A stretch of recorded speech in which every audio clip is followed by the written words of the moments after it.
Welcome to the IELTS speaking test. May I have your full name, please? My full name is Nguyễn Mai Phương. You can call me Phương only. Okay, let's start with part 1. Do you prefer comfortable and casual clothes or smart clothes? Well, to be honest, I would have preference for casual outfits for many reasons, because I feel the sense of comfortability and flexibility throughout the day. However, on some special occasions, I also enjoy dressing up with smart clothes when it calls for the situation. Do your parents usually allow you to wear the clothes you like when you were a child? Yeah, sure. My mother have a tendency to mix and match the girly outfits with some pretty items for me when I was a child. But to be honest, I really don't care much about what I was wearing. So yeah, that was quite enjoyable for me. What do you do if you no longer use your clothes? I must say that I would customize my clothes first of all, or else I would give it to my siblings or donate them to the volunteering projects at my university. That's the end of your part 1. Let's get to part 2. In part 2, you need to describe a time you received a terrible service. Here's your topic and the cue card. You have 1 minute to prepare your answer, and after that you have 2 minutes to speak. Are you ready? Yeah. Your 1 minute starts now.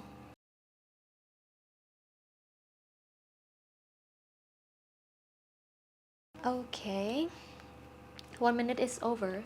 Now you have 2 minutes to describe a time you received a terrible service. Are you ready? Yes. Don't worry if I stop you. Your 2 minutes starts now.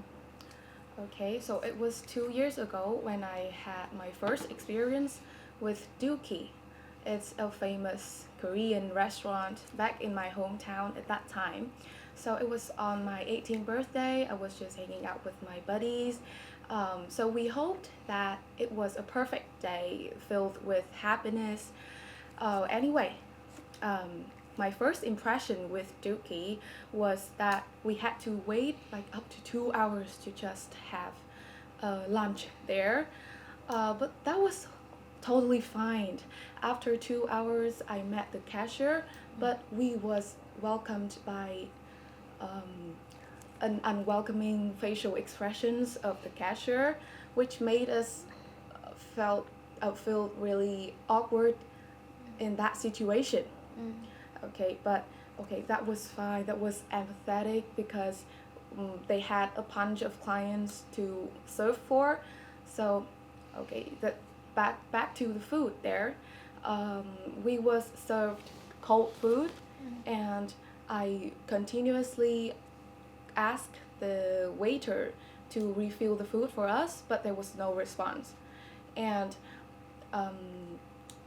the story went to its climax when I ordered a 7-Up, and it had a weird taste of like only water with gas.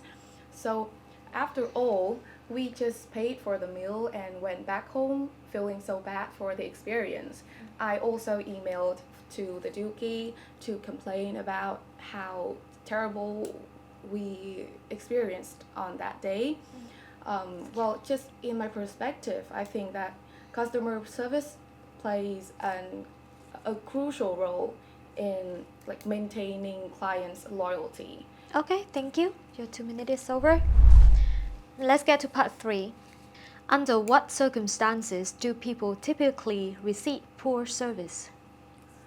Oh, well, in my point of view, there are many circumstances that people might get a poor service. Maybe they could meet up with unqualified service providers, in which the service providers might have inappropriate attitude towards their clients, or sometimes they might get lack of communication. Moreover, clients might see exaggerating commercials about the products before experiencing it.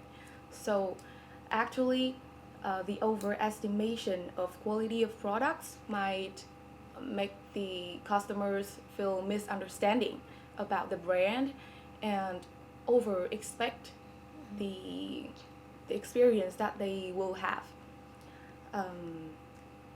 So there are some practical solutions that I think the client should take into account to deal with that. First of all is that they should research carefully about the brand before giving a trial. And they can also consider the feedbacks on the corporation just in order to have a full background of knowledge about the products. Okay. Do you find complaining in person or complaining via email more effective?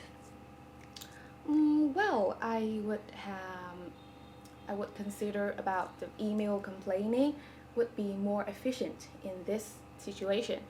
First of all, I think that most clients would rather avoid the direct argument towards their service providers. And on top of that, corporations also have a data analysis on the satisfaction of their clients. Therefore, the corporations will have effective and appropriate solutions to deal with the problem.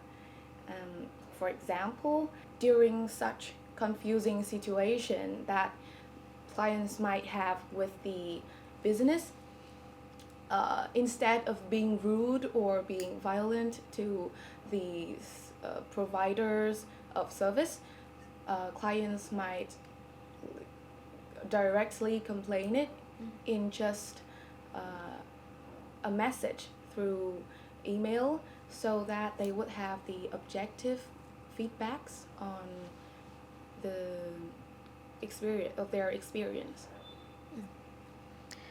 Why are some people always dissatisfied with all the services provided by restaurants or stores? Well, I think it depends on various factors, but first of all, I think on the one hand,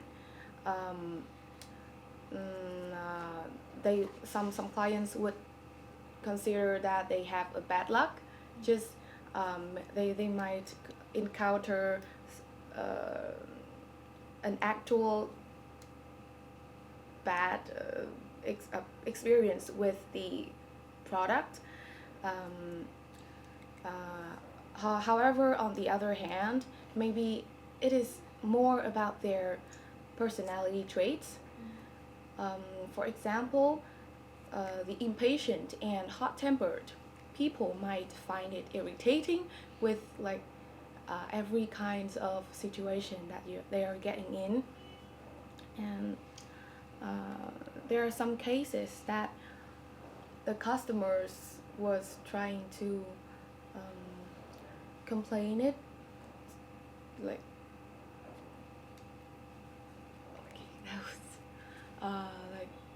too much, instead of just giving the giving the comment on the service. Okay. Last question. Why do some people still choose to remain silent despite experiencing poor service?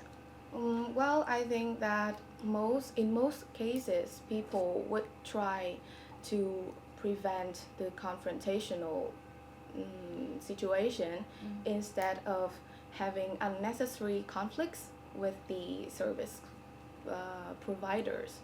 And instead of just criticizing in front of their face, they could try another way. Maybe, for example, some businesses also care about their customers by giving the survey paper on their experience, so that they would not feel like awkward to give the direct complaints to their service. Okay, lovely. So that is the end of your speaking test today. Thank you for being here.